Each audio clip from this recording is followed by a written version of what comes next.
O tema da nossa mensagem desta noite é a origem de todo pecado. A origem de todo pecado. O que os irmãos acham que é a origem de todo pecado? Será que é a feitiçaria? Será que é a idolatria? Será que é matar alguém? Será que é roubar? Será que é mentir? A origem de todo pecado, irmãos, é o orgulho. O orgulho é a origem de todo pecado. Existe um escritor muito conhecido chamado C.S. Lewis. Ele escreveu um livro chamado Cristianismo Puro e Simples. E tem um trecho do livro dele que ele escreve que eu queria ler com os irmãos, que diz: existe um vício do qual homem algum está livre, que causa repugnância quando é notado nos outros, mas do qual ninguém se acha culpado. Difícil alguém se acusar deste mal. Não existe nenhum outro defeito que torne alguém tão impopular. E mesmo assim, não existe defeito mais difícil de ser detectado em si mesmo. E quanto mais o temos, menos gostamos de vê-lo nos outros. Estamos falando sobre o orgulho, porque contrário à humildade, é por causa do orgulho que o diabo se tornou o que é. É a origem de todos os outros pecados e males. Podemos dizer que tudo tem a origem no orgulho. E como texto de abertura, eu quero convidar você a abrir sua Bíblia comigo em Isaías, no capítulo 14, dos versículos 12 até o 15. Isaías, capítulo 14, dos versículos 12 ao 15. Enquanto você acha, aleluias, glória a Deus, eu sinto o poder de Deus derramando sobre este lugar. Eu sinto o poder de Deus manifestando na vida de você que está em casa nos assistindo. O Senhor te cura nessa noite, o Senhor te restaura essa noite, o Senhor transforma a sua vida nessa noite. Glória a Deus. Isaías capítulo 14, versículo 12, que diz: como caíste do céu, ó Lúcifer, filho da alva, como foste cortado por terra, tu que delibavas as nações, e tu dizias no teu coração: eu subirei ao céu, acima das estrelas de Deus, exaltarei meu trono, e no monte da congregação me assentarei aos lados do norte. Subirei sobre as alturas nas nuvens e serei semelhante ao Altíssimo. Contudo, levado serás ao inferno, ao mais profundo do abismo. E queria também ler com você, se você puder, acompanhe com a gente em Ezequiel. Vamos lá comigo em Ezequiel, capítulo 28. Dos versículos 11 ao 19. Ezequiel capítulo 28, dos versículos 11 ao 19, que diz: veio a mim a palavra do Senhor dizendo: filho do homem, levanta uma lamentação sobre o rei de Tiro e dize-lhe: assim diz o Senhor Deus, tu eras o selo da medida, cheio de sabedoria, perfeito em formosura. Estiveste no Éden, jardim de Deus, e de toda pedra preciosa era a tua cobertura, sardônia, topázio, diamante, turquesa, ônix, jaspe, safira, curbúnculo, esmeralda e ouro. Em ti se faziam os teus tambores e teus pífaros. No dia que foste criado, foram preparados.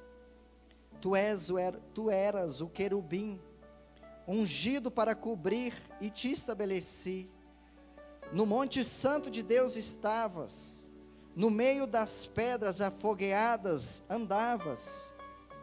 Perfeito eras nos teus caminhos, desde o dia que foste criado, até que se achou iniquidade em ti. Na multiplicação do teu comércio, encher o teu interior de violência, e pecaste. Por isso te lancei profanado do monte de Deus, e te fiz perecer, ó querubim cobridor, do meio das pedras afogueadas. Elevou-se o teu coração por causa da tua formosura. Corrompeste a tua sabedoria por causa do teu resplendor. Por terra te lancei, diante dos reis te pus, para que olhem para ti. Pela multidão das tuas iniquidades, pela injustiça do teu comércio, profanaste os teus santuários. Eu pois, fiz sair do meio de ti um fogo, que te consumiu, e te tornei em cinza sobre a terra. Aos olhos de todos que te veem, todos os que te conhecem entre os povos estão espantados de ti. Em grande espanto te tornaste, e nunca mais subsistirá. Você está compreendendo aqui Deus falando, a palavra do Senhor falando quem era Lúcifer? A palavra do Senhor fala que ele era um anjo, um querubim. As Escrituras falam que ele foi criado, e nas regiões celestiais ele era o ser, que ele tinha o mais alto posto entre os anjos, arcanjos e serafins e querubins.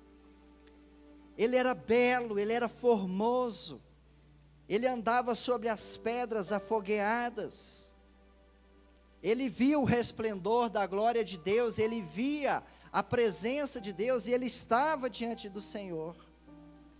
Talvez ele era o mais belo, talvez ele fosse o mais magnífico. Só que ele entrou no coração dele que ele queria ser igual a Deus.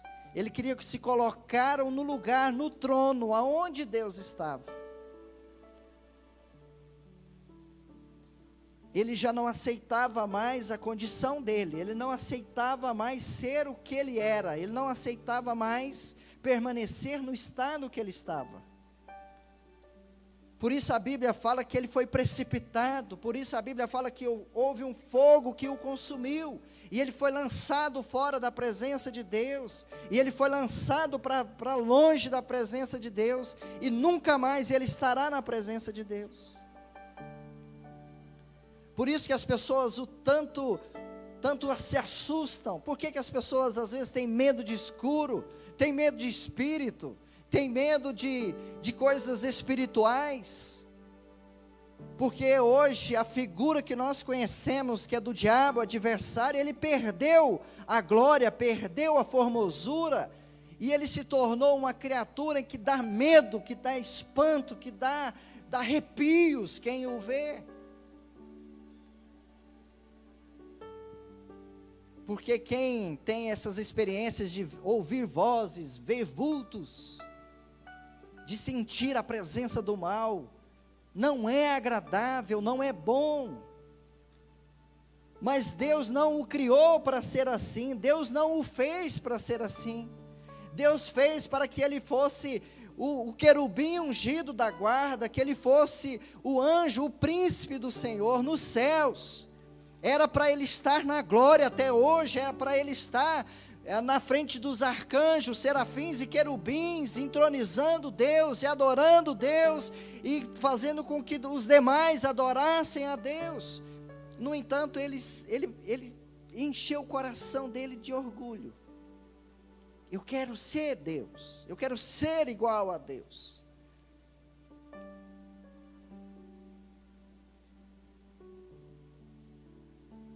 Recentemente a gente Se você acompanha rede social, TV, alguma coisa aí, você deve ter ouvido falar de pelo menos 3 pessoas que falavam em nome de Deus.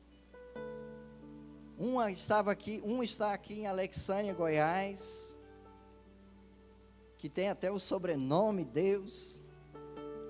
Quantas pessoas acreditaram nele, quantas pessoas achavam que havia algo de bom nele. Temos ouvido falar de uma deputada que se dizia pastora, que parece que fazia um trabalho excelente com crianças, acolhendo crianças, e a gente tem visto agora todo um desdobramento, algo acontecendo, e a gente vê que a história não era bem assim. Um sacerdote aqui na cidade de Trindade, Goiás, um sacerdote que projetou construir talvez uma das maiores capelas da região, só que parece que a coisa não é bem assim, que há todo um desvio de dinheiro, que as pessoas estão simplesmente decepcionadas de verem tudo isso que está acontecendo. E aí a pergunta é: tudo isso em nome de Deus? Não era para ser assim. E às vezes é muito fácil para a gente dizer: mas é eles, não é comigo, não sou eu não faço isso, isso não acontece comigo.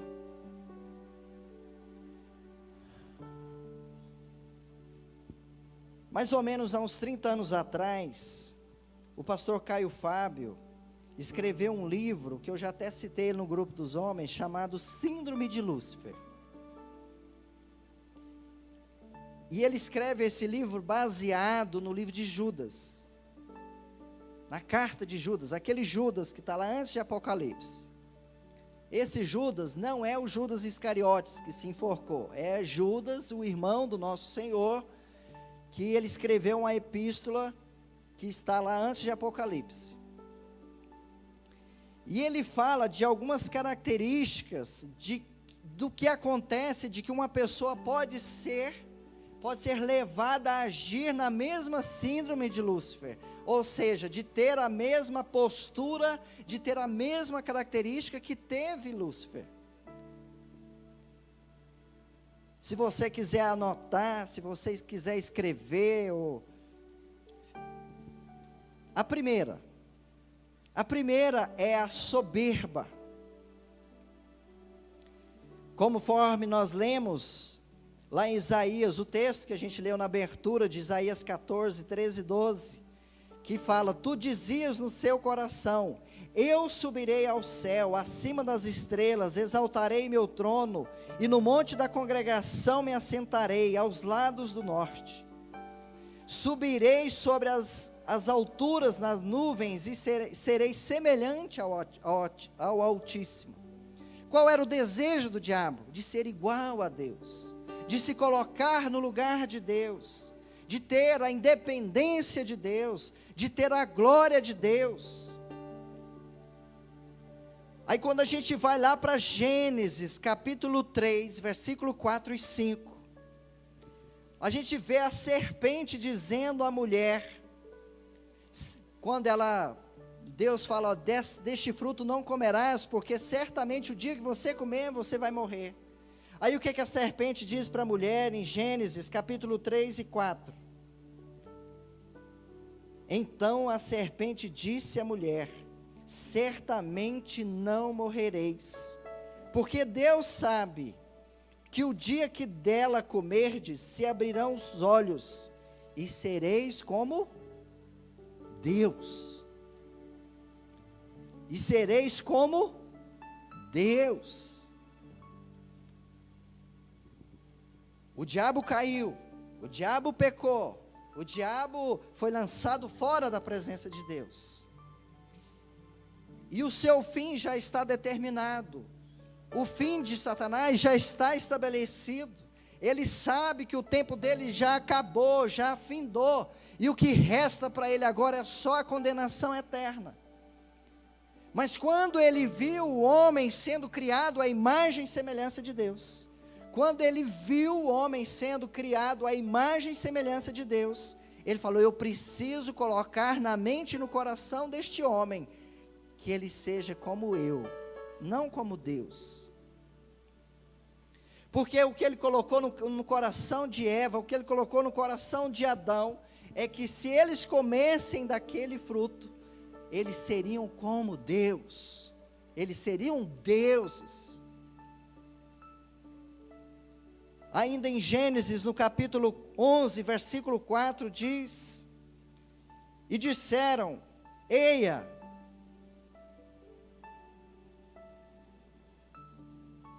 edifiquemos nós uma cidade, uma torre, cujo cume toque nos céus, e façamo-nos um nome. Então o ser humano já estava planejando tomar o lugar de Deus, já estava planejando ser independente de Deus, porque o diabo, quando ele fez com que Adão e Eva pecassem, ele fez com que o homem começasse a agir, começasse a pensar e começasse a se comportar como ele, de alguém que quer ser Deus, de alguém que quer ser livre, de alguém que quer ser independente, de alguém que quer tomar as suas próprias decisões e conduzir a sua própria vida.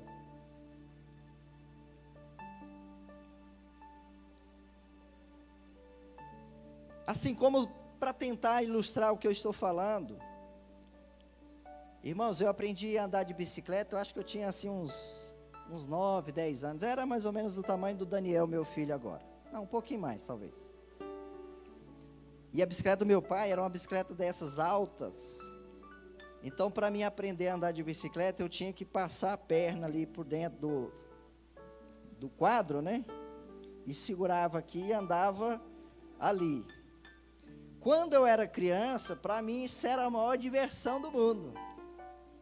E a felicidade era muita, porque eu pensei: agora eu sei andar de bicicleta. Agora sim, agora eu sei andar de bicicleta.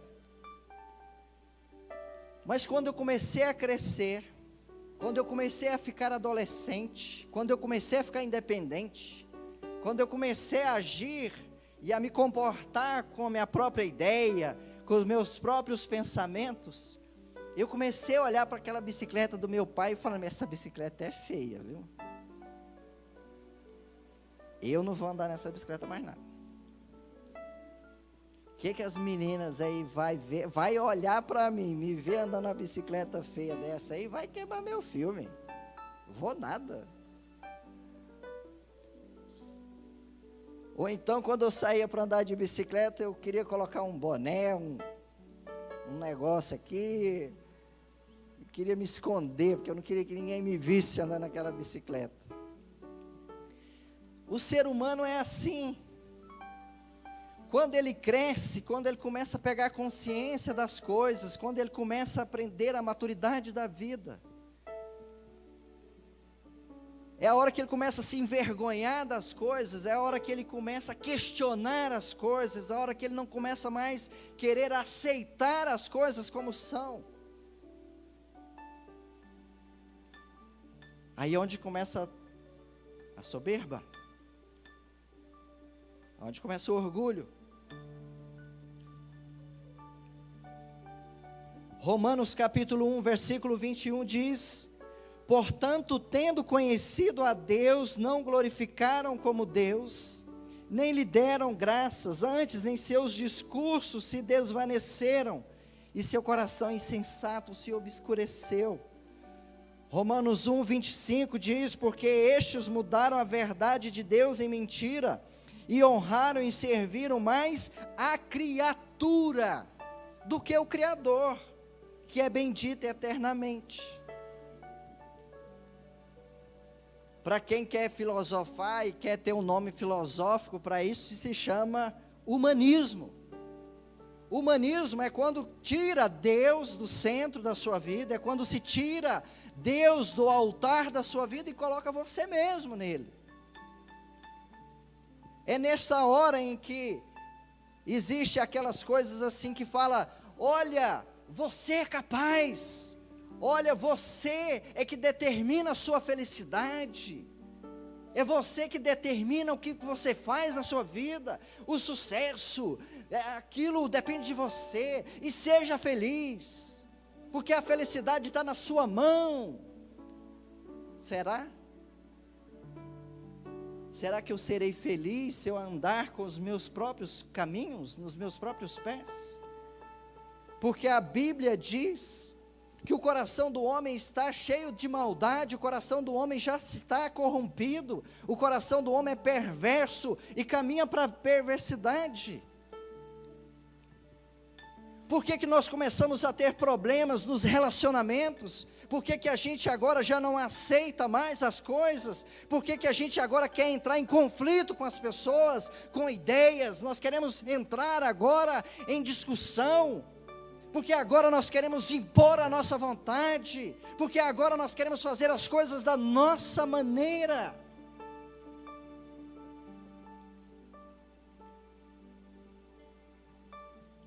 Porque o que importa é eu ser feliz, o que importa é que você seja feliz, o que importa é que depende de você, o seu futuro, a sua vida depende de você. Não, não depende de você. Pode depender das suas escolhas, mas a sua vida não depende de você. Há outras características ainda dentro deste contexto. É desejo de ser o que não é, e desejo de ter o que não é para ser seu. Vocês lembram quando Jesus passou 40 dias, 40 noites jejuando, em Mateus capítulo 4, versículo 3, o diabo chega para Jesus e diz: olha, se tu és o Filho de Deus, então manda que essas pedras se tornem em pães. Ou no versículo 6, que ele diz que aos seus anjos dará ordem a seu respeito, tornar-te-ão, pegar você nas suas mãos, para que não tropeces em pedra. Em outras palavras, o diabo estava chegando para Jesus e falando assim: olha, Jesus, então se você é o Filho de Deus, agora você pode fazer o que você quiser, você pode determinar as coisas da forma com que você quiser. Isso, vai. Você está com fome, você tem uma necessidade, você está necessitado de alguma coisa, então faz da sua necessidade o seu poder. Você não depende de ninguém para comer, você não depende de uma pessoa para assar um pão para você, você não depende de alguém matar um animal para fazer um churrasco para você, depende só de você. Jesus, vai lá, Jesus. Você não depende das pessoas, você não precisa se relacionar com as pessoas, você não precisa ter propósito, você precisa ter desejo, e você cumpre os seus desejos. Pronto, é isso.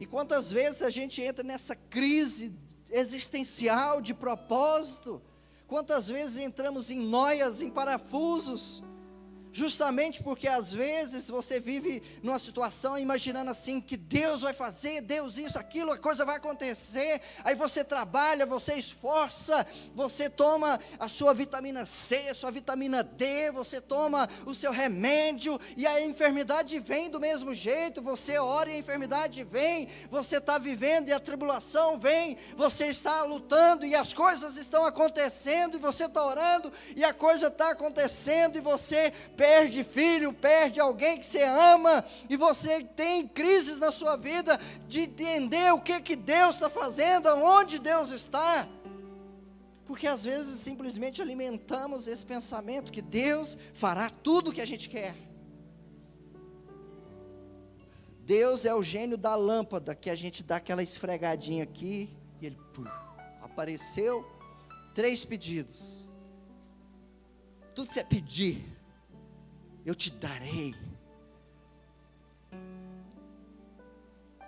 Aí você pede a saúde, Senhor, eu quero saúde, e vem a doença. Senhor, eu quero ser próspero, e aí vem o desemprego. Aí você pensa, cadê Deus? Onde é que está Deus nessa história? Aí vem o inimigo. Está vendo? Eu falei para você, não era melhor você ter os seus desejos satisfeitos? Não era melhor você, ter aquilo que você queria satisfeito?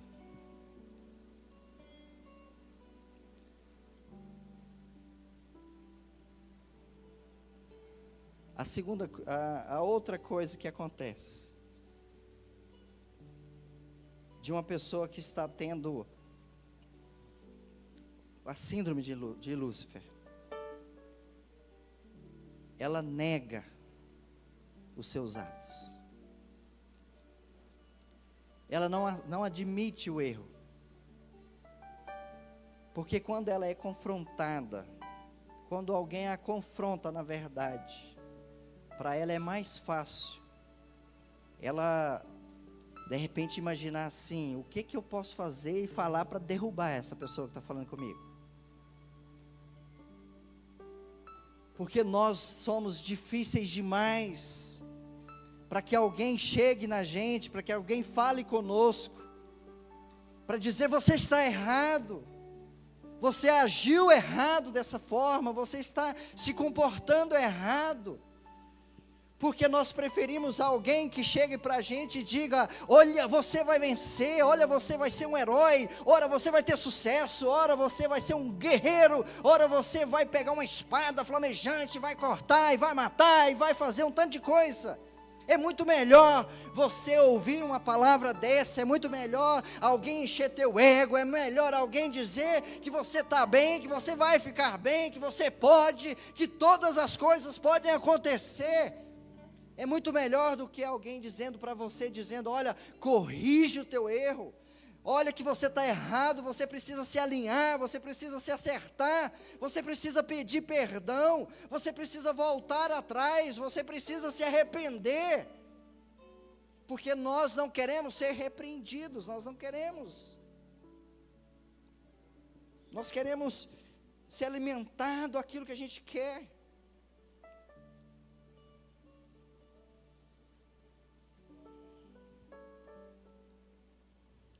Por quê? Porque nós queremos que os nossos desejos sejam realizados.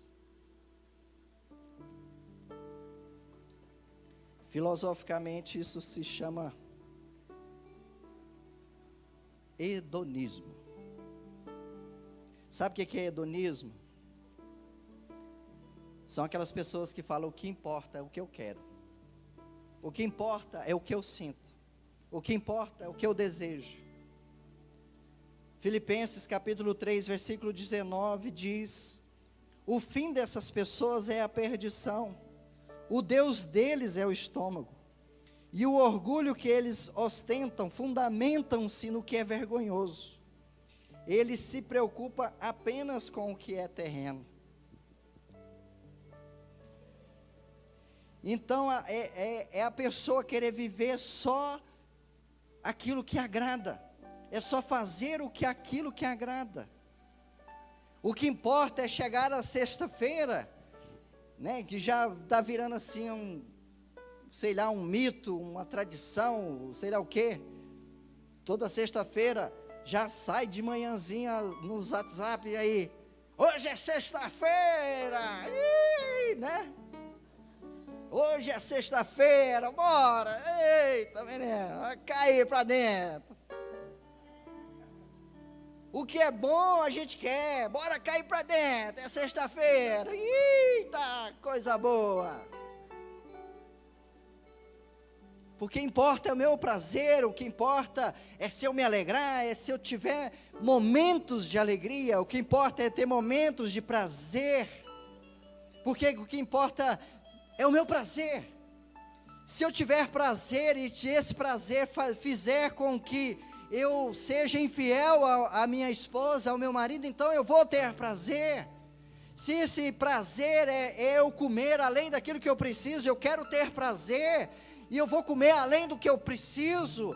Eu quero ter prazer de andar num carrão novo, mas eu me endivido todo, eu fico todo lascado, eu fico o resto do ano, 5 anos aí na peleja, mas interessa que eu tenha o prazer de dizer: eu tenho um carro novo, eu ando bem, estou agora por cima da carne seca.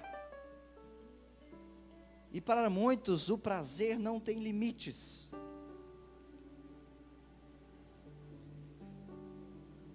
A outra característica da síndrome de pânico, de síndrome de Lúcifer, é a autoconfiança. É aquela pessoa que fala assim, que ela acha que ela que determina o que ela faz. Jesus ilustrou isso muito bem em Lucas, capítulo 12, dos versículos 16 ao 19, que diz: E propôs-lhe uma parábola dizendo: a herdade de um homem rico tinha produzido com abundância. E ele arrazoava consigo mesmo, dizendo: que farei? Não tenho onde recolher meus frutos. E disse: farei isto: derrubarei os meus celeiros, edificarei outros maiores, e ali recolherei todas as minhas novidades e meus bens. E direi à minha alma: alma, tens em depósito muitos bens para muitos anos, descansa, come, bebe. Autoconfiança é de você achar que você que conduz a sua vida, de você achar que está tudo programado na sua vida, que as coisas vão acontecer exatamente como você quer, exatamente como você planejou. E muitos não sabem que eles vão sair de casa amanhã e não voltarão para casa. Muitos não sabem que no curso da sua vida saudável, cheio de alegrias, vai ter uma doença que vai te quebrar.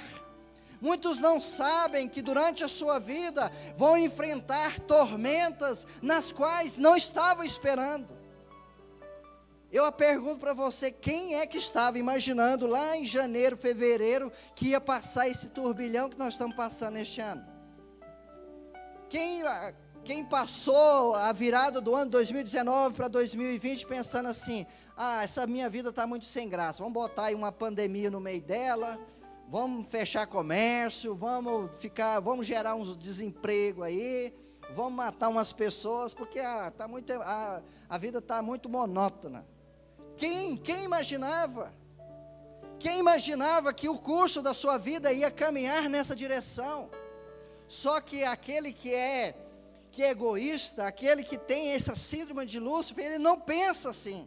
Ele não pensa no que vai acontecer amanhã, ele não pensa na eternidade, ele não pensa nas coisas que podem acontecer, nas circunstâncias da vida.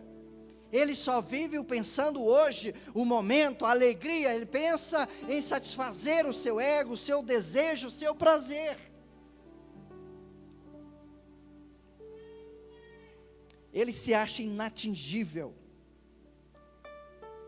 Você já viu muitas pessoas, às vezes eu ouço por aí, gente falando: não sei nem o que é pandemia. Não peguei, não vou pegar, estou bem. Coitado desse povo velho aí que está se matando, está tremendo de medo, eu não estou nem aí. E aí ele vai para as festas, ele vai para os bares, ele anda sem máscara, ele anda tranquilão, imaginando assim: eu sou imbatível. E muitos de nós estamos aqui perdendo o sono, muitos de nós estamos assim, noiados, preocupados, pensando: meu Deus, quando vai acontecer? Se acontecer, como é que vai ser? Só que a vida não tem só a pandemia para me derrubar, para te derrubar. A vida não tem só a circunstância que todos nós estamos sujeitos para nos derrubar. Tem muitas coisas aí para vir, muitas coisas para acontecer. Porque a vida, gente, é dura. A vida é um negócio duro, é difícil. Eu sei que tem muitos que estão aqui, que estão pensando assim: eu estou aí pelejando, eu acordo de manhã e dizendo: Senhor, tem misericórdia desse dia, porque ontem eu venci, hoje eu vou para a guerra, amanhã eu não sei nem o que vai acontecer, eu não sei o que vai acontecer, eu não sei se eu vou vender, eu não sei se eu vou ter cliente, eu não sei se eu vou fazer negócios, eu não sei, mas eu vou. Então tem muita gente que está vivendo hoje, o dia de hoje, esse momento, ele não sabe o que vai ser amanhã. Mas tem muita gente que não está nem pensando em nada. Agora, não sei se você viu, você observou. O problema do orgulho, o problema de você se encher seu coração de orgulho e de ter as mesmas características que o diabo teve. O problema é que isso faz a gente entrar em rota de colisão com Deus. Porque a palavra do Senhor diz que Deus resiste aos soberbos, mas dá graça aos humildes. Provérbios 28, 29 e 23 diz: a soberba do homem o abaterá. Mateus capítulo 23, versículo 12 diz: e o que a si mesmo se exaltar, será humilhado, e o que a si mesmo se humilhar, será exaltado. Tiago capítulo 4, versículos 8 a 10 diz: chegai-vos a Deus, e Ele se chegará a vós. Limpai as mãos, pecadores, e vós de duplo ânimo, purificai os corações. Senti vossas misérias, e lamentai e chorai. Converta-se o vosso riso em pranto, e o vosso gozo em tristeza. Humilhai-vos perante o Senhor, e Ele vos exaltará. Então aquele que se levanta, aquele que quer ter o controle da sua vida, aquele que quer ser igual a Deus, aquele que quer ser independente, aquele que quer ser autônomo no sentido de ter autonomia na sua vida, de ele conduzir a sua vida, de ele fazer as escolhas, ele ser o que ele quer, e ser dominado pelos desejos, e ser dominado pelo que ele sente, e ser dominado por ele mesmo, e colocar ele no trono, e colocá-lo assentado no trono, e eu faço o que eu quero, eu falo o que eu quero, e faço mesmo. Ele entra em rota de colisão com Deus. Porque assim como Deus pegou Lúcifer, que era anjo de luz, e o colocou nos lugares mais profundos, e lançou-o no inferno, todo aquele que se fizer altivo, todo aquele que se fizer orgulhoso, ele também vai entrar em rota de colisão com Deus. Eu quero já convidar a equipe de louvor para vir para cá já, que eu já estou terminando. Mas a palavra do Senhor diz, vou repetir: Deus resiste aos soberbos, mas dá graça aos humildes. Humilhai-vos perante o Senhor, e Ele vos exaltará. Apocalipse capítulo 2, versículo 5 diz: lembra-te de onde caíste, e arrepende-te, e pratica as primeiras obras. Apocalipse capítulo 3, versículo 3 diz: lembra-te, pois, do que tens recebido e ouvido, e guarda e arrepende-te. Apocalipse capítulo 3, versículo 18 diz: compres ouro provado no fogo, para que te enriqueças, roupas brancas para que te vistas, e não apareça a vergonha da tua nudez, e que te unja os teus olhos com colírio para que vejas. O problema é que quando nós nos enchemos da nossa humanidade, o problema é que quando nós estamos cheios de nós somos inimigos de Deus, nós nos tornamos inimigos de Deus, porque eles se opõem, eles não conversam, eles não têm comunhão.